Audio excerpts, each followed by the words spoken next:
बेटा एपी का next question देखो क्या है कि ये क्वेश्चंस आपको 4 मार्क्स का है। क्यों 4 मार्क्स का कर दिया?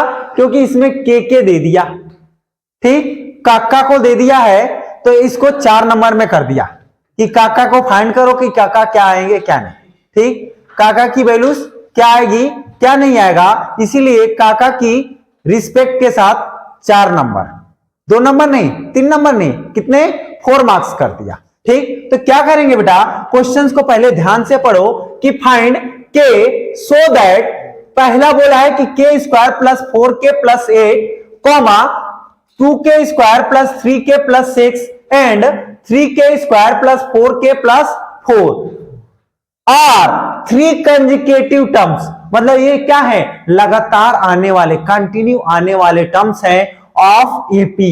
ये क्या है, एपी के कंजिकेटिव टर्म्स हैं, ठीक, मतलब हमारा D1 और D2 क्या होगा, इक्वल होगा। यहीं से समझना क्वेश्चन से ही कि D1 और D2 क्या होगा, इक्वल होगा, और हम D1 और D2 की हेल्प से ही क्या निकालेंगे, के कहां से फाइंड करेंगे के की वैल्यू, D1 और D2 से। पहले हम क्या करेंगे, A2 माइनस A1, ये पूरा पूरा टर्म क्या है, A1 है, ये पूरा पूरा टर्म क्या है, A2 है, ये पूरा पूरा टर्म क्या है, A3, ठीक। तो हम पहले A1 D1 निकालेंगे और D2 निकालेंगे। D1 कैसे निकालेंगे, A2 माइनस A1, ठीक, इसमें से इसको सब्ट्रैक्ट करेंगे, पूरे पूरे टर्म में से पूरे पूरे टर्म को सब्ट्रैक्ट किया ब्रैकेट लगा के।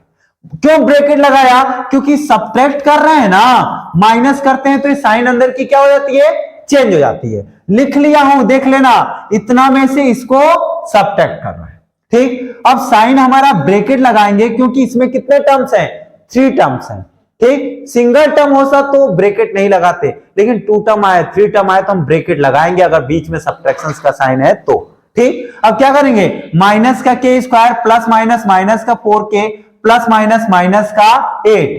अब 2k स्क्वायर के साथ के स्क्वायर को सॉल्व करेंगे, के साथ के वाले टर्म को सॉल्व करेंगे, कांस्टेंट नंबर के साथ कांस्टेंट नंबर को सॉल्व करेंगे, ठीक। अब देखना 2k माइनस का के स्क्वायर, 2k स्क्वायर माइनस का के स्क्वायर क्या हो जाएगा, के स्क्वायर लिख लिया, ठीक, प्लस का आएगा क्योंकि बड़ा 2k था, ठीक।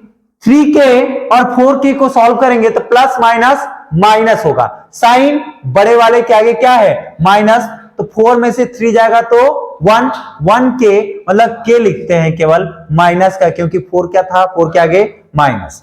फिर 6 और 8 को प्लस माइनस माइनस करेंगे, बड़ा कौन है 8, 8 के आगे साइन कौन सा है, माइनस का, माइनस लगा दो, 8 में 6 गया 2, ठीक। ये क्या आया, D1 आया, क्या है बेटा, D1।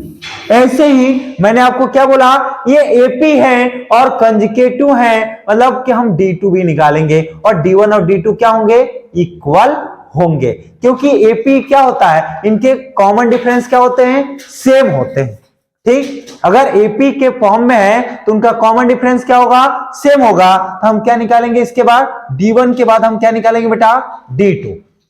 और D2 कैसे निकालेंगे, आप एक चीज याद रखना, अब D2 equal to A3 minus A2, A3 क्या था, 3k square plus 4k plus 4 लिख लिए, ठीक, और A2 क्या था, 2k square plus 3k plus 6 लिख लिए, और 3 टर्म्स थे, माइनस कर रहे हैं तो ब्रैकेट लगा लेंगे, ठीक। ब्रैकेट लगाने के बाद ब्रैकेट को क्या करेंगे बेटा, ओपन करेंगे, ओपन करेंगे तो ये सारे साइन क्या हो जाते हैं, बाहर निकालते हैं तो चेंज हो जाएंगे, क्योंकि बाहर क्या है, माइनस की साइन, ठीक। तो माइनस का 2k स्क्वायर माइनस का क्या हो जाएगा 3k प्लस माइनस माइनस का 6, और आगे जो था वैसे के वैसे रह जाएगा, ठीक। उसके बाद फिर से वही काम, 3k स्क्वायर को 2k स्क्वायर के साथ सॉल्व करेंगे, plus minus minus, 3k square में से 2k स्क्वायर जाएगा, क्या बचेगा, k स्क्वायर, ठीक। उसके बाद आगे देखो क्या करेंगे, 4k को 3k के साथ सॉल्व करेंगे, प्लस माइनस माइनस,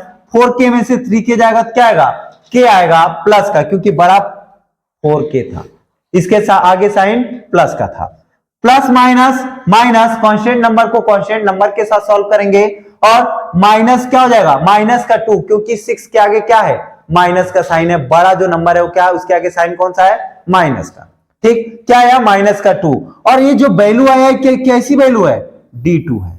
क्या ये D2 है। अब हमने बोला कि भैया अगर AP के फॉर्म में है तो D1 और D2 क्या होंगे, इक्वल होंगे। अगर अपना जो है जो नंबर्स दिए थे वो किस फॉर्म में थे, AP के फॉर्म में, consecutive terms of AP question में बोल रखा है। ठीक, तो अगर AP के फॉर्म में है तो D1 और D2 क्या होंगे, इक्वल होंगे। तो हम लिख दिए D1 इक्वल टू D2। ठीक, अकॉर्डिंग टू क्वेश्चन या APs हैं तो D1 और D2 क्या होंगे, इक्वल होंगे।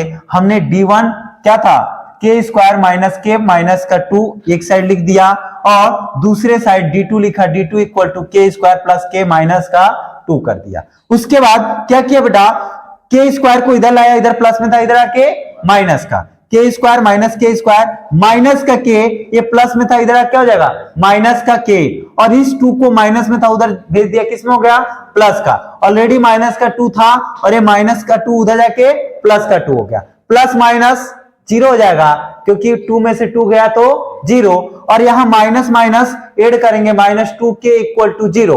तो k इक्वल टू डायरेक्ट मैंने 0 लिख दिया है, क्योंकि एक बात था ना, k इक्वल टू हम ये लिखें कि 0 अपन माइनस 2, तब भी क्या आएगा, 0 ही तो आएगा। 0 को किसी भी नंबर से डिवाइड करेंगे क्या आएगा, 0 आएगा। ठीक, तो k की वैल्यू क्या आई, 0, जो अपने को यही पूछा था, k की वैल्यू ही हमको क्वेश्चन में फाइंड करने के लिए बोला था। यहां पे देख लो, फाइंड द k की वैल्यू फाइंड करने के लिए अपने को बोला था, k की वैल्यू क्या आया, 0। अगर समझ में आ गया क्वेश्चंस को तो वीडियो को लाइक कर दीजिए, यूट्यूब पे है तो सब्सक्राइब कीजिए, फेसबुक पे है तो फॉलो कर दीजिए। धन्यवाद।